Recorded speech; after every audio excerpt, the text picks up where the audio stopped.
All right, does anyone have any questions from last time we covered? All right, so we're going to finish up urology, move into the Jerry stuff. I uploaded the rest of the PowerPoints earlier today. I moved some stuff around, so we're going to do immunizations after geriatrics. So that kind of is a good flow from peds to Jerry to this. And then we'll do emergency medicine stuff as the last section. That'll be in the test material. Make sense? Okay. All right. So we talked about BPH. Now moving into urinary incontinence, something I hope we all never have to deal with, but as we get older, probably will happen, right, at some point.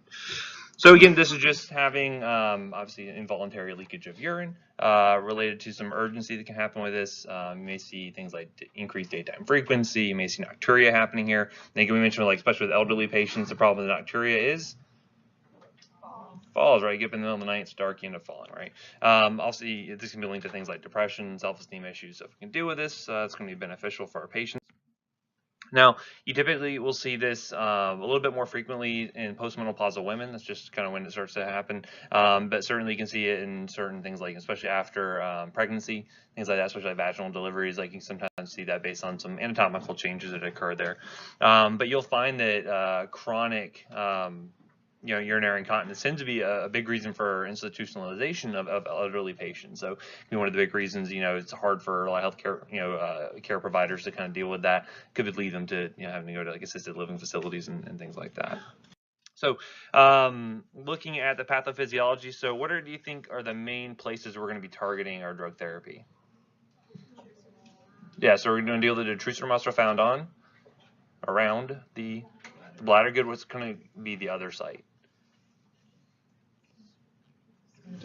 Yeah, probably more on the urethra, on the urethral sphincters. Those are going to be like kind of the two big places we're going to see where medications can play a role here. We'll talk a little bit about the way BPH can kind of play a role here as well. But anyway, so you can see with the lower urinary tract, we're dealing with the bladder, urethra, the sphincters, and kind of any other kind of surrounding structures. The urothelium as well is going to be involved here. And so again, we mentioned that the detrusor muscle is innervated with those parasympathetic nerve fibers, which parasympathetic nerve fibers release what? Acetylcholine, and that releases onto what type of receptors? Muscarinic receptors. And normally you would find that what does muscarinic receptors normally do to smooth muscle? Usually it ends up kind of relaxing in a lot of cases, but here you're actually going to end up seeing some stimulation here. So when you have that parasympathetic innervation, you're going to actually have squeezing of the detrusor muscle. That's going to help to stimulate urination there. So as you might imagine, what are we going to do to prevent this? Antimuscarinics, absolutely, yeah. So we're going to give anticholinergics, antimuscarinics in order to help kind of resolve this issue. Because we mentioned one of the things you see when you have anticholinergics on board, what's that one part of the mnemonic? Dry as a bone, right? They're dry as a bone. They're going to decrease secretions. You're going to see that they have urinary retention, if anything.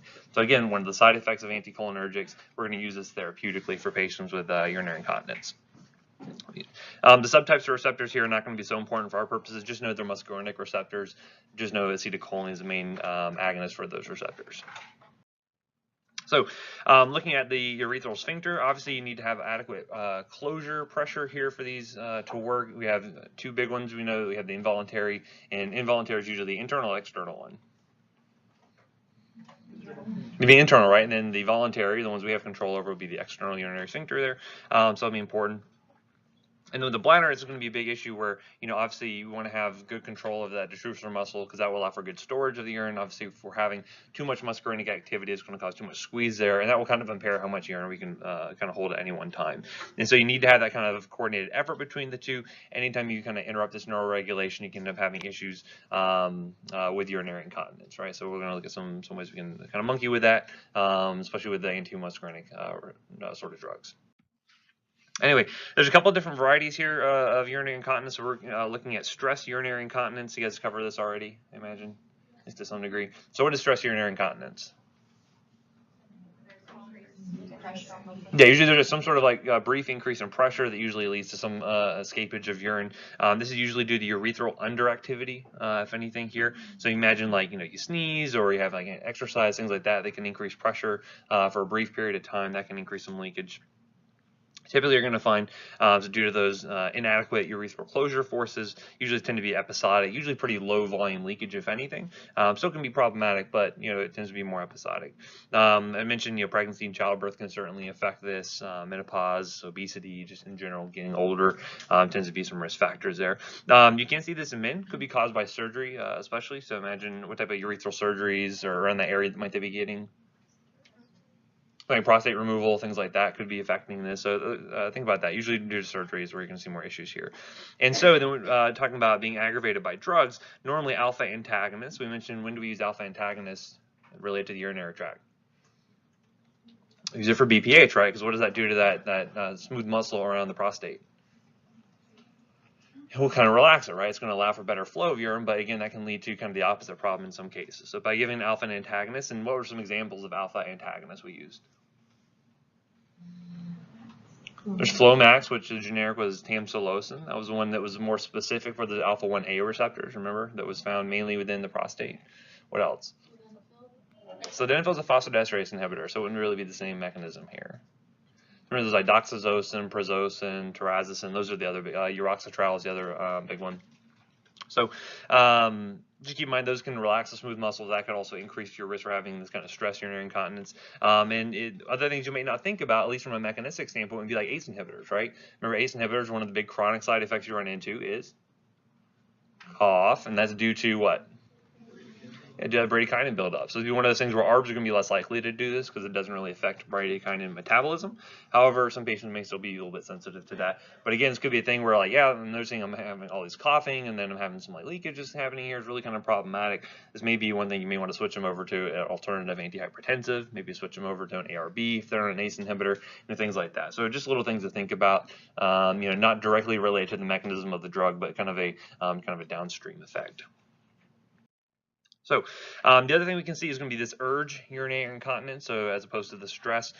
This tends to be a bladder overactivity, and this is where a lot of our antimuscarinics are going to be coming more into play here. And so you're going to find that a lot of leakage associated with that urgency, because again, that pressure is building up in the bladder. You're getting that sensation that, hey, I need to go to the bathroom here.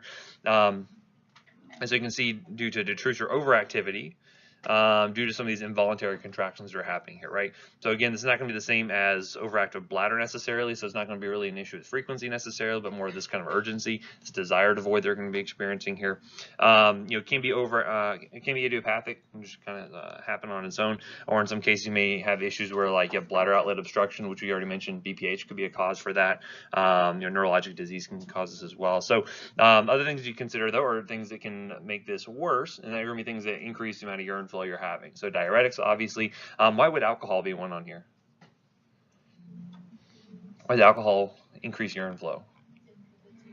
Yeah, remember, it suppresses ADH secretion. So antidiuretic hormone, if I have less of that being secreted, I'm going to be in the state where I'm holding on to less water. That's why when you break the seal, you have to go to the bathroom a bunch, right? I'm sure no one's ever experienced that. You guys are way too hard, spending all your time studying and never go out and imbibing alcohol, right? I'm not even sure all of you are old enough to drink alcohol at this point, so. Most of you are, I imagine. Anyone under 21? I shouldn't ask that. Never mind. Don't answer that. But little things to think about, right? So again, anything that can increase urine flow can worsen this urge urinary incontinence. Now we have this overflow. This tends to be either a combination of urethral overactivity and or bladder underactivity. So this is going to be an issue where you're basically holding on to too much urine. All right, so you have bladder underactivity, urethral overactivity, or so you're basically having too much storage going on here. And so basically the bladder is completely filled up. However, you may say issues where it's unable to empty completely. And so this is where you have the more kind of chronic urinary retention that happens here. What do you think is a good way to fix this?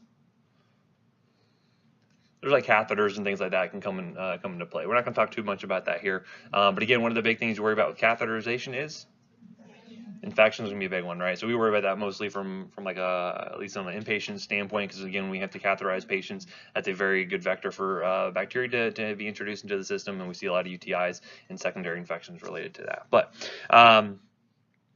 So again, looking at urethral hyperactivity, this tends to be mostly caused by BPH in men. However, you can also see this with like neurologic conditions like spinal cord injuries and things like that.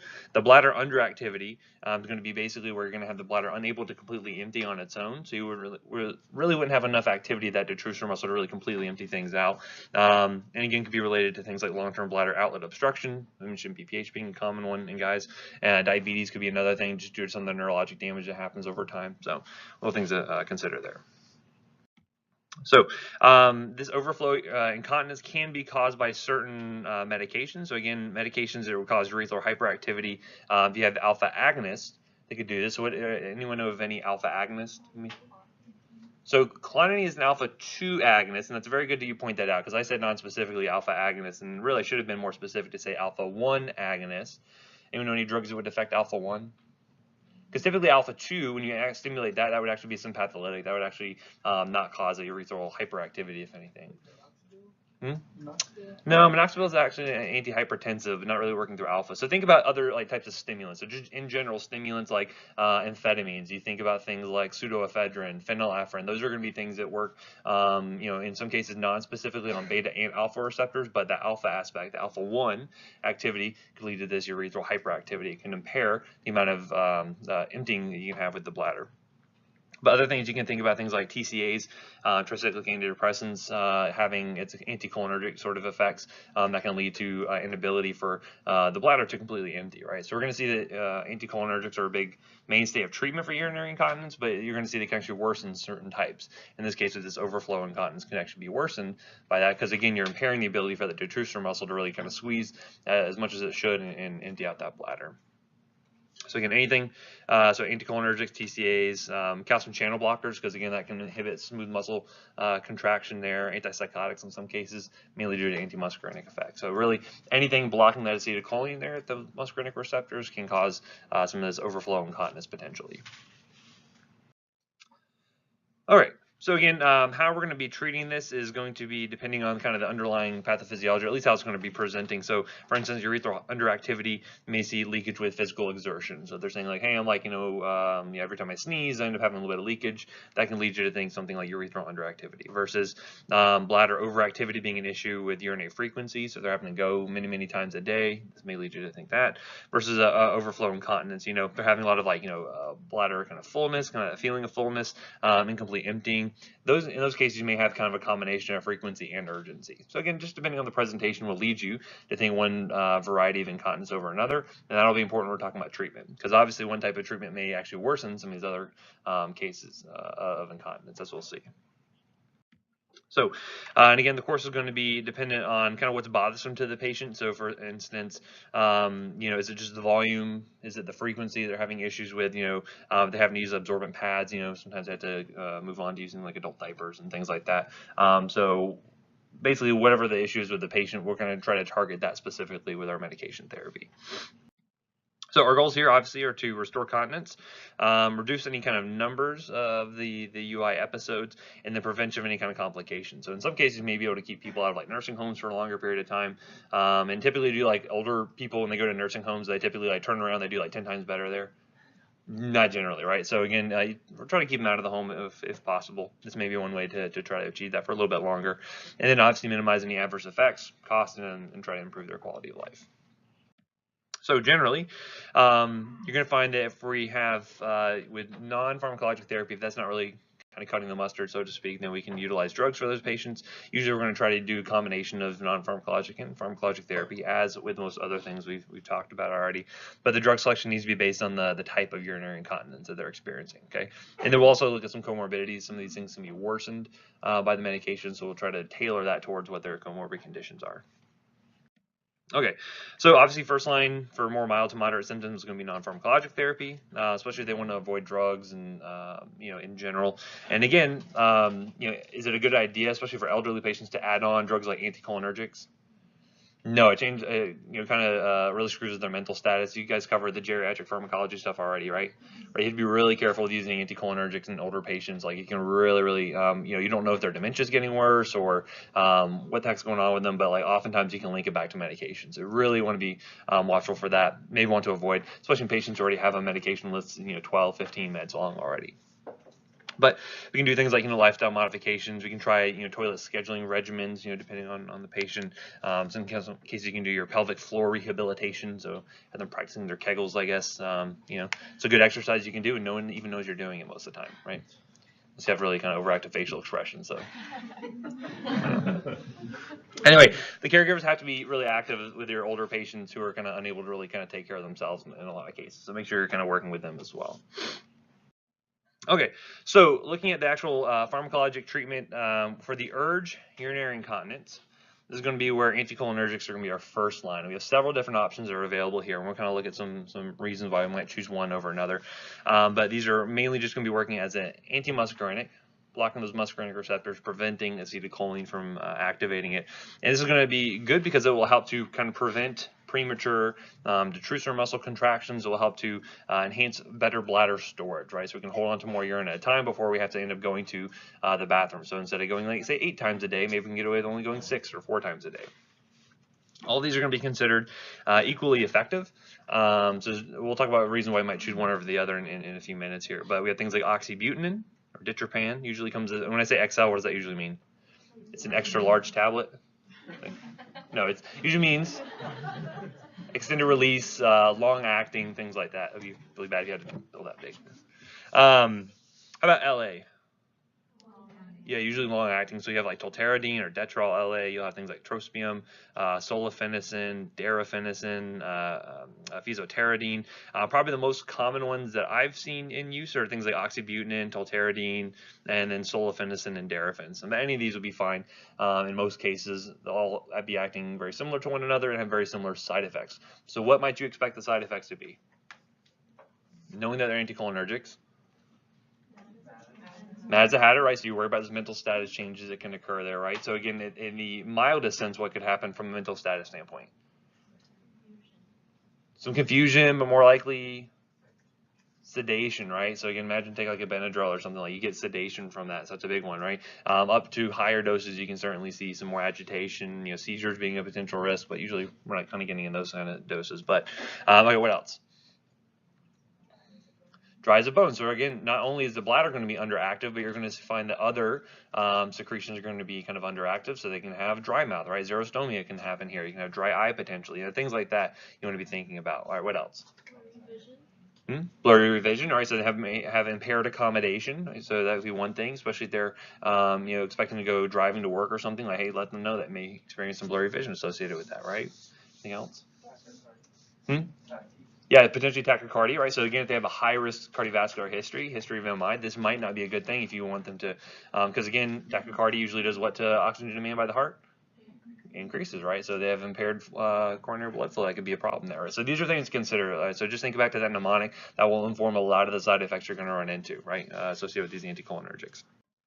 So again, these are going to be first line. A lot of them are going to be coming in formulations that are either immediate release, but more often than not, you'll see things like long-acting forms, transdermal forms. What's the benefit of using like a long-acting form or like a transdermal?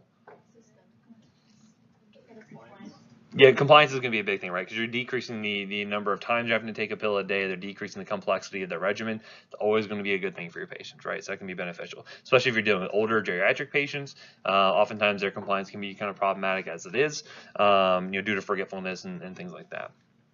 So I mentioned adverse reactions here. Now, contraindications, if they already have pretty significant urinary retention, this is only going to worsen that, right? So you don't want to cause that, do that. So again, if they're having like an issue of like overflow urinary incontinence, like this probably isn't going to be the best drug for them because of their issue is going to be not necessarily having detrusor muscle overactivity. If anything, it's underactivity with kind of too much impingement from the urethra.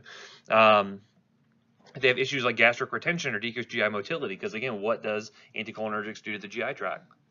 Slows it down, right? So they have really bad constipation. That's only going to get worse by adding one of these on, right? This can worsen glaucoma in some cases. We kind of mentioned that already, with kind of the blindness of bat aspects of it. Myasthenia gravis. What is myasthenia gravis? Yeah, so it can result in paralysis. Ultimately, it's an issue of being more of a what kind of condition? Autoimmune. Yeah, it's an autoimmune condition, right? Yeah. Yeah, you're targeting a lot of acetylcholine receptors. So again, you think the paralysis is mainly due to the nicotinic effects affecting those receptors. However, this could be contraindicated because it could potentially worsen that. So again, anyone know what one of the things you can do to test for myasthenia gravis? You ever heard of like a tensilon test?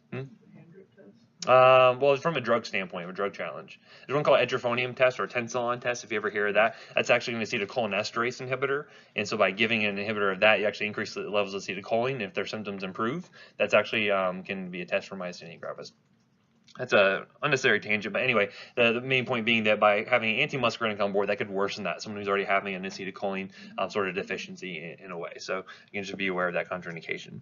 And I mentioned mental status changes in the elderly, falls being a potential risk here, so definitely want to be careful by utilizing these, right?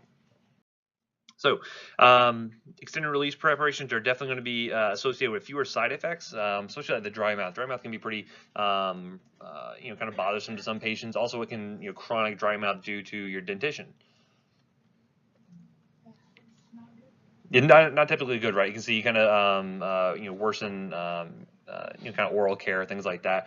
So you want to be watchful for that. I think you'll probably hear more of that from Professor Lack a little bit later on. But particularly the dry mouth can be mitigated by using longer-acting formulations, and that kind of makes sense because again, what has a higher peak level of drug in the system, an immediate release drug or an extended release?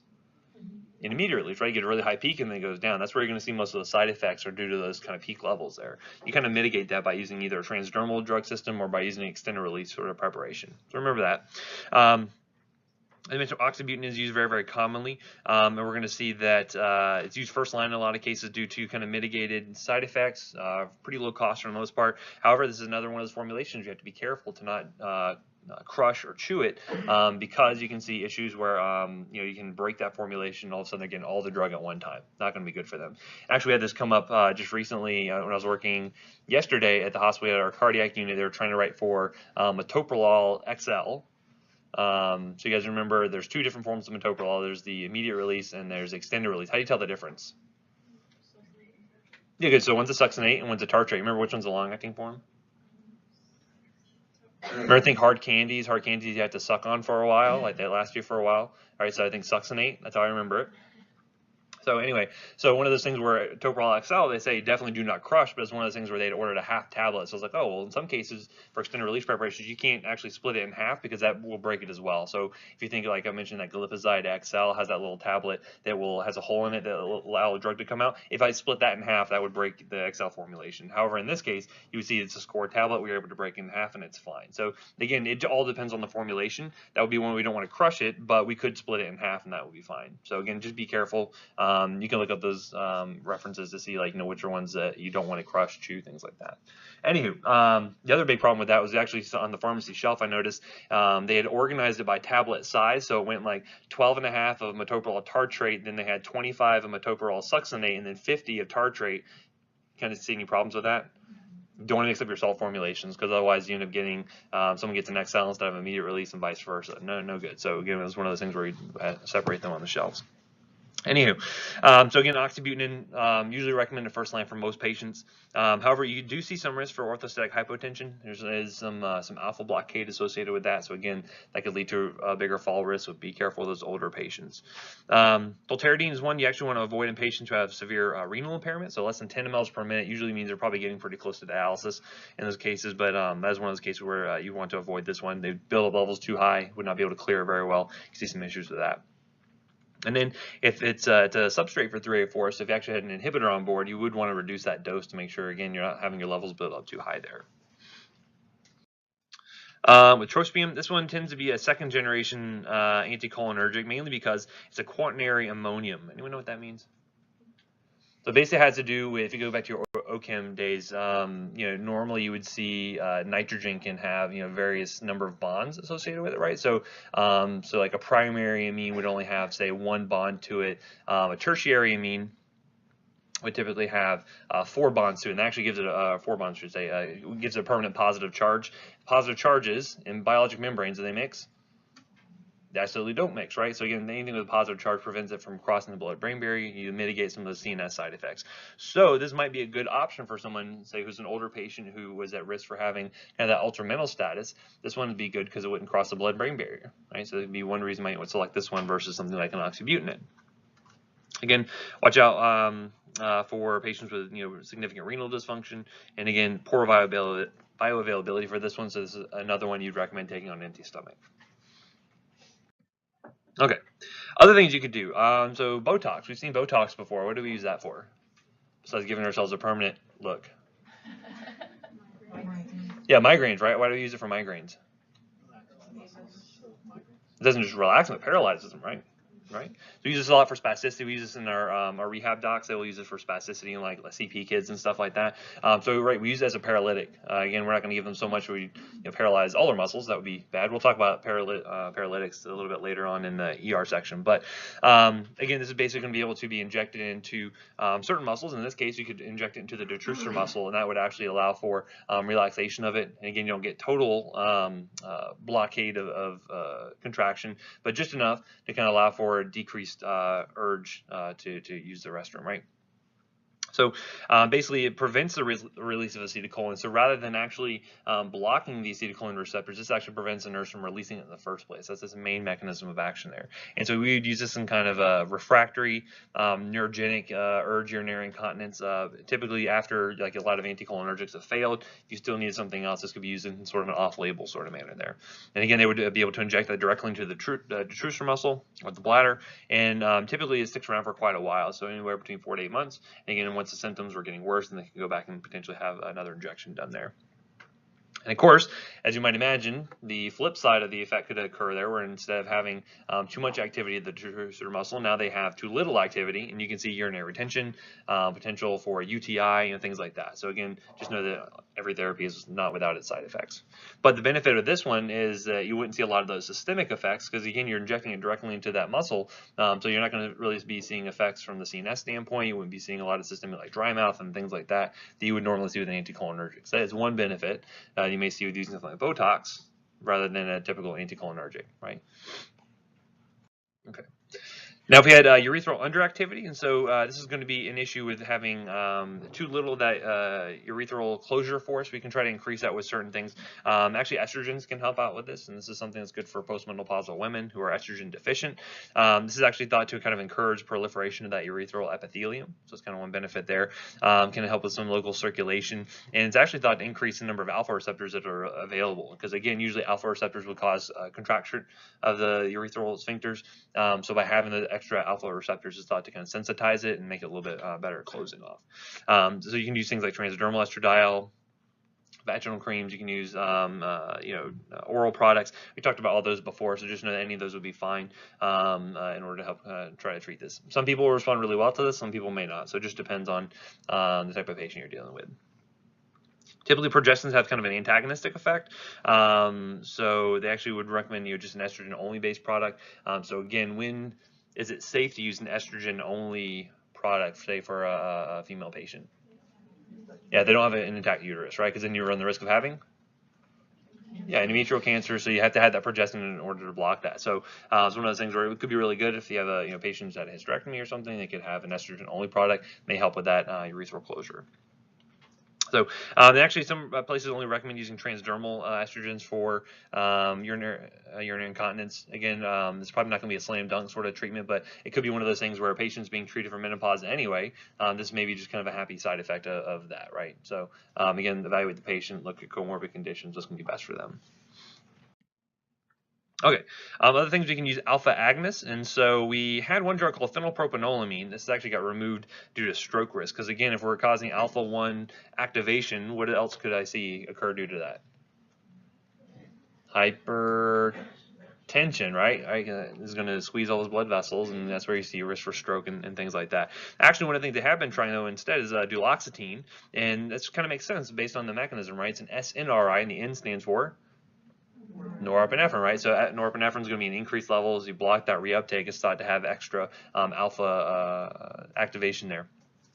It's actually approved for this stress urinary incontinence in Europe only. However, we do certainly see some off-label use for it here in the U.S., so it could be one thing you might actually try there. And again, it's able to help kind of facilitate that sympathetic reflux pathway and try to increase that norepinephrine that's available to activate those alpha receptors. Okay, for the overflow incontinence, again, usually a lot of that's either due to under activity of the bladder or increased activity of the urethra.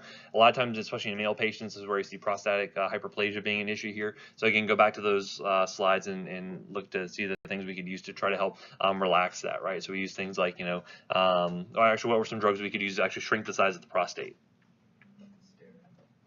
Kind of like an anti-steroid almost, right?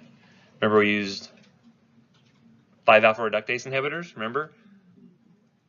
Finasteride and dutasteride, we're using those to in order to decrease the amount of what being formed?